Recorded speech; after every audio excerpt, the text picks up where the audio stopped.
یہ غوث پاک کا فرمان کہ عبد القادر کے لیے عید کا دن وہ ہوگا جس دن عبد القادر اپنے ایمان کے ساتھ اپنی قبر میں چلا جائے گا۔ میرے پیارے یہ غوث پاک ہے، انہیں اپنی اتنی فکر ہے۔ ہم ذرا سوچیں، ہم نے کبھی یہ فکر کی اپنی زندگی میں کہ ہمارا خاتمہ ایمان پر ہوگا کہ کفر پہ ہوگا؟ کبھی ہم نے سوچا؟ سب سے اصل چیز آدمی مومن کے لیے یہ ہے کہ وہ اپنا ایمان اپنے ساتھ قبر میں لے کے چلا جائے، کیونکہ شیطان جب دم اکھڑتا ہے نا اس وقت بھی ناک پہ بیٹھا ہوتا تب بھی نہیں چھوڑتا، وہ اس وقت بھی انسان کو تباہ و برباد کرنے کے لیے آتا ہے۔ وہ جانتا ہے کہ اگر اب بھی میں نے ایمان اس کا لوٹ لیا تو پھر یہ ہمیشہ کے لیے جہنمی بن جائے گا اور اس سے میری جو دشمنی ہے اس کا حاصل نکل آئے گا۔ میرے پیارے، ہم نے کبھی فکر نہیں کی کہ ہمارا خاتمہ کس انداز میں ہوگا، ایمان پہ ہوگا کہ کفر پہ ہوگا؟ میرے پیارے، بندہ کتنا ہی گنہگار کیوں نہ ہو، کتنا ہی خطا کار کیوں نہ ہو، کتنا ہی سیاہ کار کیوں نہ ہو، اگر اس کا خاتمہ ایمان پہ ہو گیا اور وہ مومن ہو کے اس دنیا سے گیا تو پھر اسے جہنم میں سزا پانے کے بعد ایک نہ ایک دن جنت نصیب ہو جائے گی۔ مگر آدمی کتنا ہی بڑا زاہد ہو، آدمی کتنا بھی بڑا عابد ہو، آدمی کتنا بھی بڑا متقی ہو، آدمی کتنا بھی بڑا پرہیزگار ہو، مگر اگر اس کا خاتمہ ایمان پہ نہیں ہوا، کفر پہ ہو گیا، زندگی بھر کی ساری عبادتیں بیکار، ساری ریاضتیں بیکار، پوری دنیا بھی مل کر چاہے تو اسے جنت میں نہیں لے جا سکتی، وہ سیدھا جہنم کا حقدار ہو جائے گا۔ یہ فکر ہمیں کرنی چاہیے کہ ہمارا خاتمہ کس سر پہ ہوگا، ایمان پہ ہوگا کہ کفر پہ ہوگا۔ یہ آسان کام نہیں ہے آدمی کا ایمان کے ساتھ اپنی قبر میں چلا جانا، بچوں کا کھیل نہیں ہے ایمان کے ساتھ اپنی قبر میں چلا جانا۔ بڑے بڑے فقہا، بڑے بڑے محدثین، بڑے بڑے علماء، بڑے بڑے صالحین جنہوں نے درس و تدریس کے فرائض انجام دیے، تبلیغ دین کے فرائض انجام دیے، مگر کچھ چھوٹی سی خامیاں جو ان کی نظر میں چھوٹی تھی حقیقت میں بڑی تھی، انہوں نے چھوٹا سمجھ کے کر لیا۔ معاملہ یہ ہوا کہ اللہ نے ان کا ایمان موت سے پہلے سلب کر لیا۔ اگر موت سے پہلے ایمان چھن جائے نا تو پھر کوئی بچا نہیں سکتا۔ اس لیے اپنے ایمانوں کی فکر کیا کرو، اپنے ایمان کی پرواہ کیا کرو، غور و فکر کیا کرو کہ آپ ایسے کام کرو، دعائیں مانگا کرو اپنے رب سے کہ اللہ آپ کا خاتمہ ایمان پہ کرے، سب کا خاتمہ ایمان پہ کرے۔ اللہ کی بارگاہ میں یہ دعائیں، یہ التجائیں کیا کرو کہ اللہ خاتمہ ایمان پہ کرے۔ میرے پیارے، ذرا سوچو ہماری حیثیت کیا ہے؟ نہ نمازیں ہمارے پاس ہیں، نہ روزے ہمارے پاس ہیں، نہ زکات فطر ہمارے پاس ہے، نہ عبادت ریاستیں ہمارے پاس ہے، اس کے بعد ہمیں پرواہ نہیں۔ وہ غوث پاک جن کی نسبت کے لیے میرے امام فرماتے ہیں یا الہی لے چلیں جب دفن کرنے قبر میں غوث اعظم پیشوائے اولیاء کا ساتھ ہو، جن کی عظمت اتنی کہ قبر میں ان کا وسیلہ لے لیا جائے تو راحت مل جائے۔ وہ غوث پاک کو خود خشیت الہی کا عالم یہ ہے کہ فکر کر رہے ہیں کہ میری عید کا دن وہ دن ہوگا جس دن میں ایمان کے ساتھ قبر میں چلا جاؤں گا۔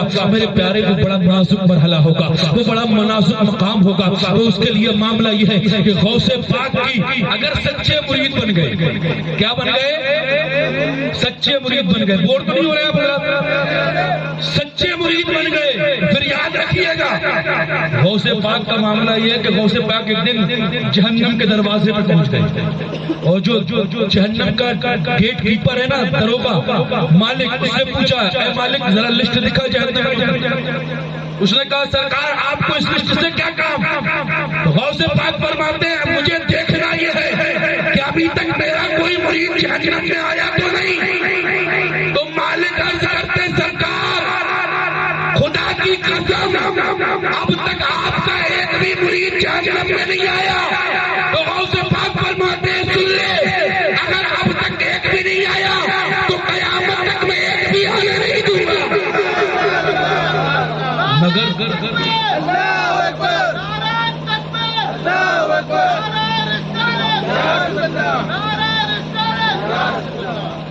قیامت تک میں ایک بھی آنے نہیں دوں گا، مگر اس کے لیے غوث پاک کا سچا مرید ہونا چاہیے۔ صرف زبانی غوث پاک کا غلام نہیں بلکہ دل سے غوث پاک کا غلام۔ ہمارا تو حال یہ صاحب جب دکان اچھی چلتی ہے تو کہتے ہیں غوث پاک کا کرم ہے، کاروبار اچھا چلتا ہے تو غوث پاک کا کرم ہے، اور 4 دن کے لیے دھندا ڈاؤن ہو جائے گا پھر منہ لٹکا ہوا ہے۔ کیوں؟ اب غوث پاک کرم نہیں کر رہے، اب نہیں ہو رہا کرم، ہو رہا ہے۔ معاملہ یہ کہ ہم نے صرف کرم یہاں تک لمیٹیڈ کر دیا، ہم نے کبھی یہ نہیں کہا ہم مسجد سے آ رہے ہوں کسی نے پوچھا ہو کہ کیا حال ہے تو تب نہیں کہا کہ غوث پاک کا کرم ہے کہ میں نمازی ہو گیا. کبھی کسی غریب کی امداد کرتے ہوئے ہم نے نہیں کہا کہ غوث پاک کا کرم ہے کہ میرے دل میں غریبوں کی محبت آ گئی. کبھی ہم نے بچوں کی اچھی تعلیم و تربیت کرتے ہوئے یہ نہیں کہا کہ ہم نے غوث پاک کا کرم ہے کہ مجھے میرے گھر کا رنگ اسلامی ماحول میں ڈھل گیا ہے. وجہ یہ ہے نا صاحب ہم نے غوث پاک کی محبت اور ان کی عطاؤں کو صرف محدود کیا ہوا ہے. بات تب نہیں بنتی کہ جب آپ کہو کہ آپ غوث پاک کے غلام ہو اور آپ پہ غوث پاک کا کرم ہے. بات تب بنتی ہے کہ جب آپ متقی بن جاؤ کہ دیکھنے والا آپ کو دیکھے تو کہتے ہیں یہ متقی اسی لیے ہے کہ اس پہ غوث پاک کا کرم ہے. مگر اس کے لیے غوث پاک کی سچی محبت ہونی چاہیے, غوث پاک کی سچی عقیدت ہونی چاہیے, اور غوث پاک کی اگر سچی عقیدت ہونا تو پھر غوث پاک کا کرم یقیناً ہوتا ہے. اور اپنوں پہ نہیں غیر بھی اگر غوث پاک کا نام دل سے لے لے تو ان پہ بھی غوث پاک کا کرم ہوتا ہے. سنیے پڑوسی ملک میں یہ آزادی سے پہلے کی بات ہے جب یہ غیر منقسم ہندوستان تھا, اس زمانے میں ایک مولانا صاحب تھے, وہ ایک جگہ پہ تقریر کرنے کے لیے گئے تھے. جشن غوث اعظم اس وقت بھی منایا جا رہا تھا, یہ کوئی آج کی پیداوار نہیں, صدیوں سے ہمارے بزرگ نے غوث پاک کی بارگاہ میں خراج عقیدت پیش کی ہے. تو وہ تقریر کر رہے تھے تو سب جھوم رہے تھے, مگر ایک بندہ اس میں ایسا تھا کہ جیسے ہی غوث پاک کی عطاؤں کا ذکر ہوتا تھا وہ کھڑا ہوتا تھا اور ہاتھ بلند کر کے کہتا تھا حضرت آپ سچ فرما رہے ہیں, غوث پاک نے ایسا ہی کیا ہے. غوث پاک کا کرم ایسا ہی ہوتا ہے. جب اس نے بار بار یہ بات کہی تو مولانا کو اندازہ ہوا کہ اس کے ساتھ ضرور کوئی معاملہ ہوا ہے, تب یہ اتنی دلیری سے بات کر رہا ہے. محفل ختم ہونے کے بعد مولانا نے انہیں بلایا, بلانے کے بعد اس سے پوچھا معاملہ کیا ہے صاحب, آپ غوث پاک کے فیضان پر اتنا بھروسہ کیسے کرتے ہیں؟ تو لوگ وہ کہتے ہیں کہ لوگ تو غوث پاک کا فیضان سن کے جھومتے ہیں, مجھ پہ تو ہوا ہے پھر میں کیوں نہ جھوموں. تو انہوں نے پوچھا کیسے ہوا ہے؟ کہا سنیے میرا ابھی کا نام غلام رسول ہے, میں پہلے مسلمان نہیں تھا, میں غیر مسلم تھا, میرا نام کچھ اور تھا, اور اب کا نام میرا غلام رسول ہے. یہ اس زمانے کی بات ہے جب میں دوسرے مذہب میں تھا. اس زمانے میں ہمارے بغل والے گاؤں میں ہماری برادری کے کچھ لوگ رہتے تھے, وہاں پہ ہمیں شادی میں جانا تھا. ہمارے گھر کے لوگ چلے گئے, ہمارے گھر کی ایک بیٹی رہ گئی, اور وہ بیٹی تیار ہوتے ہوتے اسے وقت ہو گیا, رات کا اندھیرا ہو گیا, راستے میں جنگل پڑتا تھا. وہ جو ہے کہ رات میں جب گھر کے دروازے سے باہر نکلی تنہا تھی, کچھ دور آگے بڑھی کہ اسے 4 نوجوان لڑکے ملے. جب 4 نوجوان لڑکے ملے تو اس نے اپنے قدم پیچھے ہٹائے اور پیچھے ہٹانے لگی تو لڑکوں نے کہا تھا پیچھے کیوں جا رہی ہو, جہاں جاتی ہو وہاں جا کیوں نہیں رہی ہو؟ لڑکی نے کہا تھا ڈر لگ رہا ہے مجھے. تو انہوں نے کہا تھا کیسا ڈر, جس مذہب کی تم اسی مذہب کے ہم ہیں, پھر کس بات کا ڈر ہے, کس چیز سے ڈر رہی ہو؟ تو لڑکی نے کہا تھا مجھے کسی اور چیز کا ڈر نہیں, تمہارا ہی ڈر ہے, کہیں ایسا نہ ہو کہ تم بدتمیزیاں کرنے لگو میرے ساتھ. وہ لڑکوں نے کہا تھا تم ہمارے مذہب کے جس معبود کی قسم لینا چاہو اس معبود کی قسم لے لو, فلاں معبود کی قسم لے لو. اس نے کہا تھا نہیں میں اس کی قسم نہیں لوں گی, میں نے اسے آزمایا وہ کسی کام کا نہیں. کہا اس بدھ کی قسم لے لو, کہا میں اس کی بھی قسم نہیں لوں گی, میں نے اسے بھی آزمایا وہ بھی کسی کام کا نہیں. تو پھر ان میں سے کسی ایک نے کہا کہ اگر ٹھیک ہے تم نہیں مان لینا چاہتی پھر مسلمانوں کے خدا کی قسم لے لو. اس نے کہا میں مسلمانوں کے خدا کی قسم کیوں لی, میں تو اس کو مانتی نہیں. کسی دوسرے نے کہا کہ پھر مسلمانوں کے نبی کی قسم لے لو. تو اس نے کہا میں مسلمانوں کے نبی کا کلمہ تھوڑا پڑھتی ہوں جو ان کی قسم لے لوں. تو کہا پھر تم ہی بتاؤ کہ اس کا قسم لے گئی. اس نے کہا کہ میں نا مسلمانوں کے خدا کو جانتی ہوں نا مسلمانوں کے نبی کو جانتی ہوں. ہاں میری ایک پڑوسن مسلمان ہے, وہ کسی غوث کا ذکر کرتی ہے, وہ کسی غوث کی 11ویں کرتی ہے, وہ کسی غوث کے نام سے لنگر بانٹتی ہے, وہ کسی غوث کے نام سے بچوں میں لنگر تقسیم کرتی ہے. اور میں ان سے پوچھتی ہوں کہ اتنا خرچ کیوں کرتی ہو, تو وہ کہتی ہے کہ جو غوث کے نام پہ خرچ کرتا غوث اسے دنیا میں بھی نوازتے ہیں آخرت میں بھی نوازتے ہیں. تو کہاں کہتی ہے کہ میں نے غوث کی عطائیں ان سے سنی, غوث کا تذکرہ ان سے سنا ہے. وہ کہتی ہیں کہ جب میری مدد کی جب کوئی سچے دل سے مجھے پکارتا ہے تو وہ سن لے میرا گھوڑا ہمیشہ تیار رہتا ہے, میرا تیر ہمیشہ کمان میں رہتا ہے, میرا تیر میں میرا نشانہ خطا نہیں کرتا. اور ان کی شان یہ ہے کہ وہ کہتے ہیں دنیا میں جتنے اولیاء ہیں وہ سب چڑیوں کی مانند ہے اور عبد القادر باز کی مانند ہے.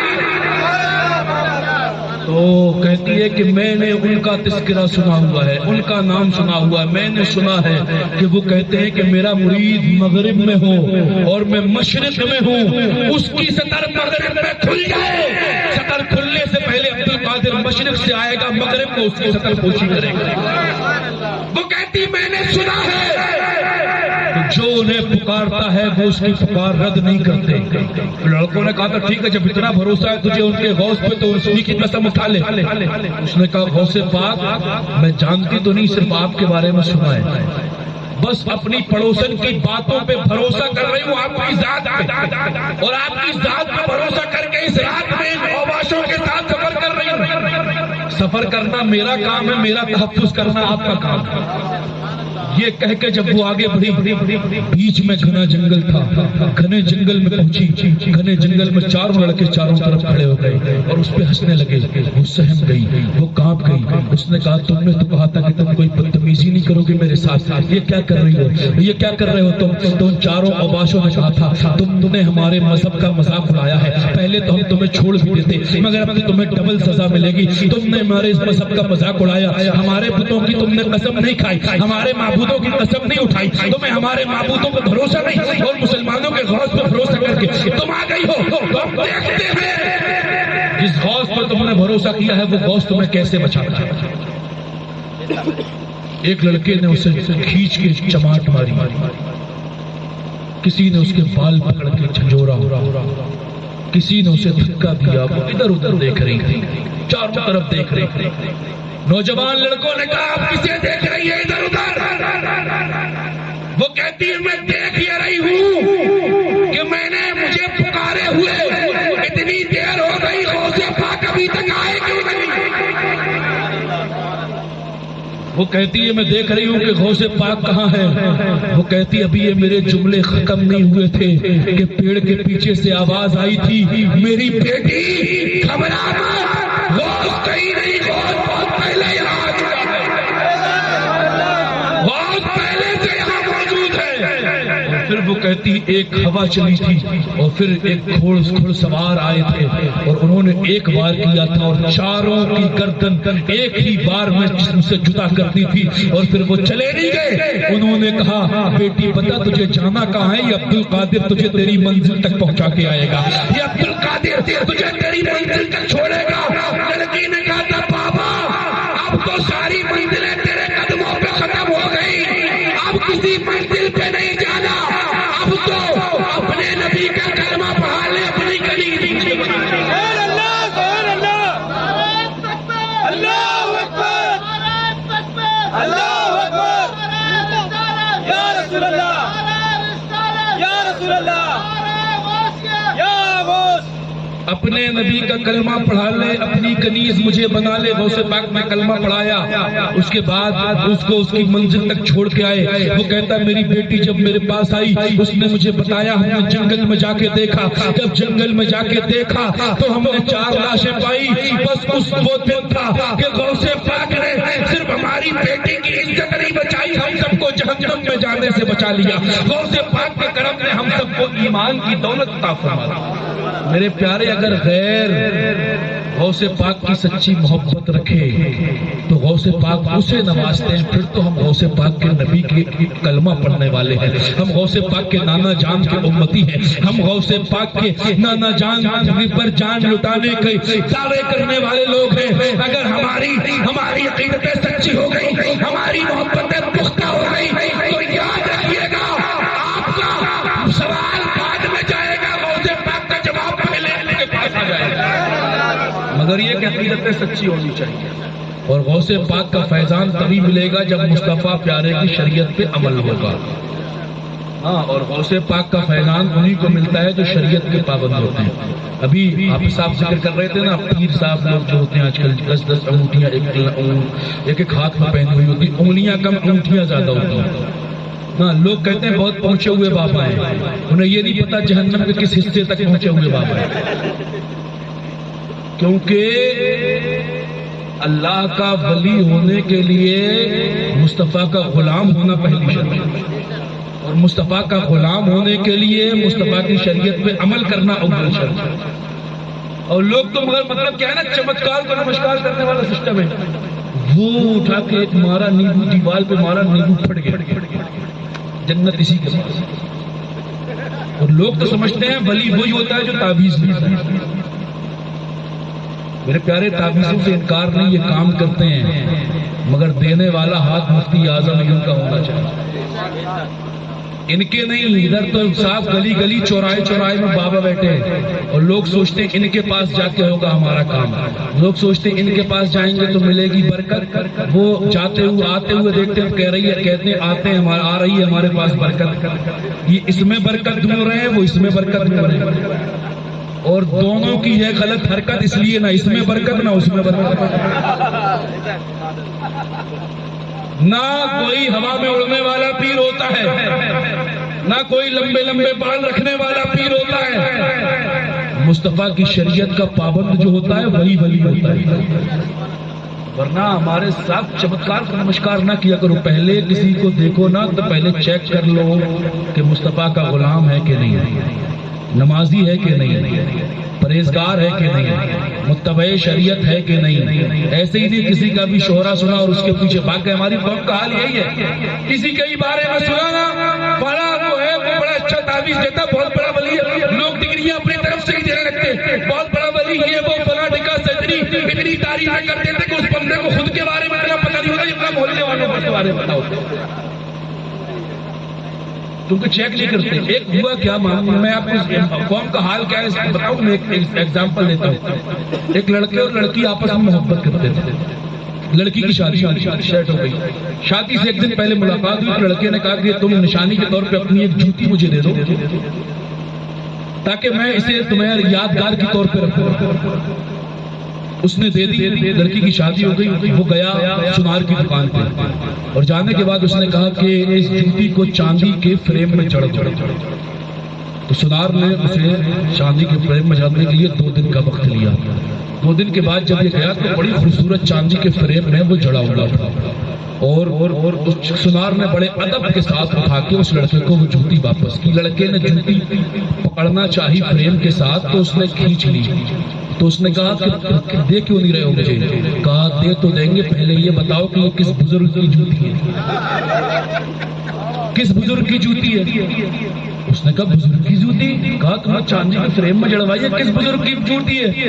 اس نے کہا یہ کسی بزرگ کی نہیں، میری گرل فرینڈ کی جوتی ہے. اس نے کھینچ کے مارا. کہا نادان، بتا کے تو جاتا، 2 دن سے میرا پورا گھرانہ اس کے بوسے لے رہا ہے کہ پتا نہیں کس بزرگ کی جوتی. یہ حال ہے ہماری قوم کا کہ جس کا پتہ چل جائے اسی کے پیچھے پڑ جاتے ہیں، اسی کے پیچھے لگ جاتے ہیں. میرے پیارے، کسی کی شہرت کو دیکھ کر اس کے پیچھے مت جاؤ. اگر جانا ہے تو یہ دیکھو کہ اس کا شریعت پہ عمل کرنا ہے. شہرت تو تباہی کی بھی ہو جاتی ہے مگر وہ کام نہیں آتی. کام وہ آتے ہیں جو مصطفیٰ کے سچے اور چھوٹے غلام ہوتے ہیں.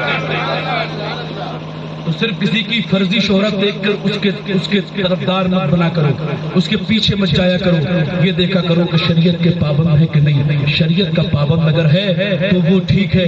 میرے پیارے جانتے ہیں ایک بزرگ ہیں جنہیں ایک بزرگ کی شہرت کا ایک پتہ چلا تو ان کے پاس گئے. ان کے پاس ملاقات کرنے کے لیے گئے. جیسے ہی جا رہے تھے نا تو وہ بزرگ مسجد کے اندر داخل ہو رہے تھے، اور داخل ہونے سے پہلے انہوں نے قبلے کی طرف تھوکا.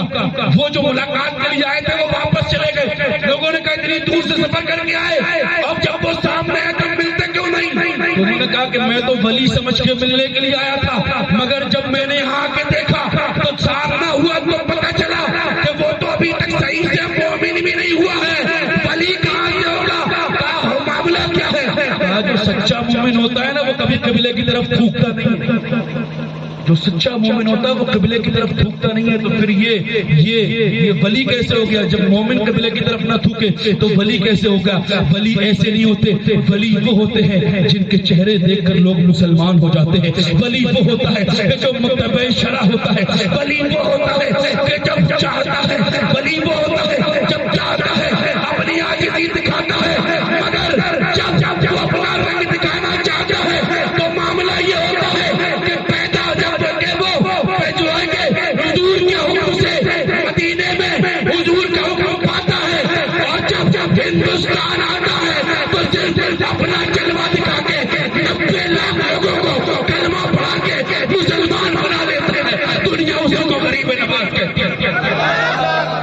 غریب نواز جیسا ہوتا ہے، ولی غریب نواز جیسا ہوتا ہے جو ایک نظر اٹھا دے تو لوگوں کی تقدیر سنور جائے، جو ایک نظر گرا دے تو لوگوں کی دنیا اور آخرت دونوں کی دونوں برباد ہو جائے، وہ ہوتا ہے سرکار غریب نواز سے محبت کرنے والوں۔ جانتے ہو اللہ کی رضا کے مجاہدات میں تقریباً 6 سال کا زمانہ ایسا گزرا جس میں سرکار غریب نواز نے اپنی پیٹھ اپنی زمین سے نہیں لگائی، پیٹھ زمین سے لگائی ہی نہیں، مجاہدے کرتے رہے، ریاضات کرتے رہے۔ صرف غریب نواز یا غوث پاک نہیں، جتنے بھی لوگ منصب ولایت پر فائز ہیں ان کی ایک بھی وقت کی نماز قضا ہوئی ہو تو بتا دو، ایک وقت کا روزہ چھوٹا ہو تو بتا دو۔ آج ہم اپنے آپ کو غوث پاک اور غریب نواز کا غلام کہتے ہیں، اور صرف جمعہ مسجدوں میں نظر آتے ہیں۔ نمازیں آج بہت نمازوں میں پیچھے ہو گئی۔